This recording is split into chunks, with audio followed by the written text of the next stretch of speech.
Alors, mon séjour se termine à la Morita Resort Palawan. Très chaud. Alors, d'habitude, sur un hôtel, on dit bon, elle était bien, la bouffe est bonne, la piscine est jolie, les chambres sont confortables, etc. Mais ici, c'est particulier parce que c'est un hôtel qui n'est pas fini. Donc, vous voyez. Donc, ils ont ouvert l'hôtel en fait à moitié. Et alors, avec évidemment un prix qui est réduit. Il n'y a rien à cacher parce que je crois qu'on a payé 7 700 pesos, ça fait 100 euros à peu près. Et au lieu du double quasiment.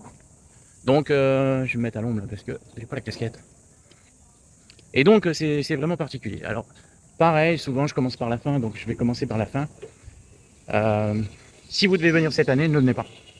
L'hôtel est vraiment pas fini, vous entendez probablement. Je vais pas enlever les bruits de fond et tout ça. Il y a du bruit en journée, alors moi ça m'a pas gêné parce qu'en journée j'ai fait tellement de choses que après le petit déjeuner je pars et je reviens le soir en fait.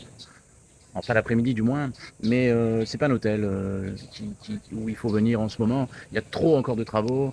Ils n'ont pas fini la plage, ils n'ont pas fini les autres restaurants, ils n'ont pas fini le bar, ils n'ont pas fini le deuxième étage avec les chambres, etc., etc. Par contre, je vais vous dire réellement ce que j'en ai pensé.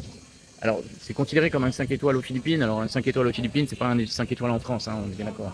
Mais par contre, on doit avoir une certaine qualité de service. Donc, il y a beaucoup de personnel, comme dans tous les hôtels de Philippines, qui sont assez jeunes et qui, pour moi, manquent un peu de formation 5 étoiles. Ils sont super gentils. Réellement, c'est vraiment gentil, gentil à fond. Ils essaient de vous servir. Il y a du service, on en veut tu, on en veut. Voilà, c'est vraiment très impressionnant. Par contre, ils commettent, je le dis un peu avec humour, ils commettent quelques impairs, comme par exemple lors d'un voyage en van, demander l'âge du client, c'est des choses qui se font pas ni dans un 1 étoile, ni 2 étoiles, encore moins dans un 5 étoiles.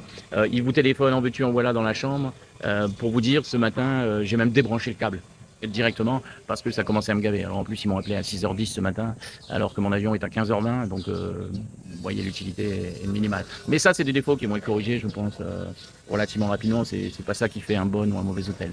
Les installations, celles qui existent, sont exceptionnelles. Vous avez la piscine en face, et le bar, le restaurant, tout ça, mobilier de qualité, ça va être top, hein. L'hôtel va être top. De toute façon, il existe d'autres à Morita Resort, à un bol notamment, sur la place, et ils sont considérés comme de très très très bons hôtels.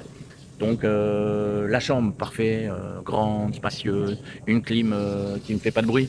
Malheureusement, c'est pas le cas dans tous les grands hôtels de Philippines. La literie est exceptionnelle. Probablement la meilleure literie que j'ai eue. Pour moi, c'est vachement important. J'ai des problèmes de dos avec mon grand âge, donc là, c'est vraiment topissime. Salle de bain, tout ça, très bien. Alors pareil, petit problème de finition, il manque un grand miroir, par exemple, dans la pièce principale. Mais c'est du détail. La nourriture, vous êtes français, donc je vais vous parler de bouffe. Alors au petit déjeuner, vous verrez, là pareil, hein, je vous fais un résumé comme ça, mais il y a des tonnes de sujets YouTube principalement, je pense, et sur la nouvelle page Facebook des partenaires Authentic Booking Service, et qui vont sortir avec les détails, les photos, etc. Mais au petit déjeuner, c'est vraiment top. Il y a probablement 6 ou 7 petits déjeuners différents. Donc tous les jours, la veille, ils vous demandent ce que vous voulez. Donc vous choisissez un petit déjeuner. Moi, j'ai changé tout le temps. Et les petits déjeuners sont méga copieux, vraiment de qualité, et vraiment très très très très très très beau. Vous pouvez ajouter des jus de fruits, le café. Alors au début, le café, c'est un café américain dégueulasse, hein, vous savez comment c'est. Et donc j'ai demandé mes double shots expresso tous les matins. Le café, il est fort. Vous n'avez pas besoin d'en prendre deux, hein, c'est pour toute la journée, il fonctionne, etc. Donc les cocktails, super bons, super bien. Enfin, et la bouffe, le déjeuner ou dîner, avec des plats vraiment recherchés. Ça, c'est rare. Pour connaître d'autres 5 étoiles ici, bon, c'est une bouffe classique qui est un peu déguisée. Non, non, ici, il y a une vraie recherche. Et il faut poser des questions pour comprendre le menu, pour savoir, etc. etc. Et parce que c'est des choses que vous n'avez pas l'habitude de voir. Et le goût est vraiment super bon, le service est bien, il n'y a pas de souci, tout ça, très bien. L'emplacement, peut-être un poil excentré, mais d'un autre côté, vous n'avez pas non plus tout le trafic, la route et tout ça. Quand les travaux seront finis, ce sera méga calme. Il y a une plage en face, je vais me déplacer un peu, qui est une plage au milieu d'une mangrove, on va dire. Vous voyez. Donc il y a une marée qui est très haute, très basse. L'hôtel est concomitant, si vous voulez voir où il est, avec à côté là où il est les kayaks. C'est le Funny Lion, qui doit faire partie du même groupe, je pense, et qui est aussi un très très très très bel hôtel. Et donc voilà. Alors ce qu'ils ont, vous avez déjà dû voir sur les réseaux, en fait, sur la page Authentic Insider, une vidéo de moi sur j'allais dire un Motu. On n'est plus au Tahiti. Et sur un banc de sable, en fait, un petit banc de sable, ils ont leur propre banc de sable quasiment. Et donc, ils vous emmènent gratuitement en van jusqu'à l'embarcadère. L'embarcadère, prenez non pas un petit bateau d'ailleurs, c'est vous prenez un floating cottage. et vous montez dessus, et il y a un bateau qui vous tire, une banca, et jusqu'au banc de sable. Donc juste vérifier si c'est marée haute ou marée basse. Et là, vous vous éclatez, vous êtes tout seul, quoi. Donc c'est vraiment une expérience méga premium. Et ça existe ailleurs, mais c'est payant. Donc faut le voir là-dedans. Là, a priori, alors je sais pas, parce que au début, moi, quand je vais, j'en profite de ma condition et je dis que je suis agent de voyage. Donc, dès le premier jour, quand j'arrive, je leur mets ça dans la tête. Alors là, je trouve que j'ai quand même beaucoup de choses gratuites et les cocktails sont moins chers. Le van qui va me ramener à comment ça s'appelle, à l'aéroport, qui est à 800 pesos normalement, est gratuit aussi. C'est peut-être aussi pour ça qu'ils m'appellent tous les 15 minutes pour me proposer ceci, cela. J'ai une bouteille de champagne, j'ai des petits gâteaux tous les soirs, etc., etc. Donc là-dedans, je pense qu'il y a des choses qui sont incluses et il y a peut-être des choses aussi qui sont offertes parce qu'ils attendent peut-être un commentaire de qualité. Et moi, sur ce que je vais mettre sur les avis, Google et tout ça, je vais mettre ce que je suis en train de vous dire, hein. Donc, je pense que à partir de la fin de cette année, ce sera un hôtel topissime, un des meilleurs probablement de Puerto Princesa.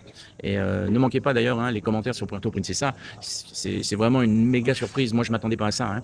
Je l'ai dit dans une autre vidéo qui n'est pas encore sortie et où moi j'avais un avis plutôt défavorable. Je voyais pas l'intérêt de venir à Puerto Princesa et je peux d'ores et déjà vous dire que je vais revenir. Et c'est vraiment très très très bien. Vous n'avez pas tout ce monde, cette populace de El Nido, voire même Coron dans un moindre mal, ou Boracay, et vous avez énormément de choses à faire, vous avez des plages magnifiques. J'ai fait probablement 2 fois, je l'ai faite. La plus belle plage que j'ai faite aux Philippines, avec une ambiance incroyable, surtout le week-end, et vraiment topissime. Il y a des topissime truc à faire, les bancs de sable, le island hopping, le jet ski qu'on fait pas partout. Alors certains disent oh jet ski on s'en fout machin tout ça, pas moi. Moi j'adore ça et aux Philippines bah, c'est pas si évident que ça de pouvoir faire du jet ski. Là c'était pas trop cher, c'est facile d'accès dans un cadre absolument merveilleux. J'ai vraiment adoré. Donc voilà, pour revenir à l'hôtel, le personnel vraiment, il y a un service, on voit qu'ils veulent se mettre en quatre, hein. Donc en résumé, je pense que je reviendrai ici la prochaine fois où je viens à Puerto Princesa, peut-être soit cet hiver, soit l'année prochaine. Si vous avez le projet pour décembre 2026, janvier, février, mars ou après 2027, c'est le bon choix, je pense. Il y a des installations qui sont topissimes. J'ai pu visiter une des chambres qui est en préparation, la chambre top du top. Waouh! Bon, alors, je sais pas à quel prix la vendront, hein, mais là c'est du très haut de gamme, hein, vraiment très haut de gamme. Je compare souvent hein, les 5 étoiles ici, on me dit ah, comment c'est machin par rapport à la gamme Enan, parce qu'il y a beaucoup de la chaîne Enan, etc. C'est bien supérieur à la chaîne Enan, hein. Après, il faudra que je vous parle aussi, je terminerai là-dessus, du Sauce Palm. Et alors j'ai des clients qui sont allés au Sauce Palm où j'ai vu quelques photos qui passaient, etc. Le Sauce Palm à Bohol. Et là, je viens de revoir des vidéos d'un autre client qui vient de partir, qui est désespéré de partir. Et c'est fabuleux. Franchement, c'est un hôtel fabuleux. C'est peut-être un des meilleurs à aller dans le top 10 des hôtels. Alors c'est un grand hôtel, hein, il y a du monde, tout ça, hein, donc c'est pas le petit boutique hôtel, etc. Mais dans ce type d'hôtel-là, c'est un des 5 meilleurs même, je pense, hein. Et alors moi j'y suis allé pour manger, pour prendre des réservations, etc.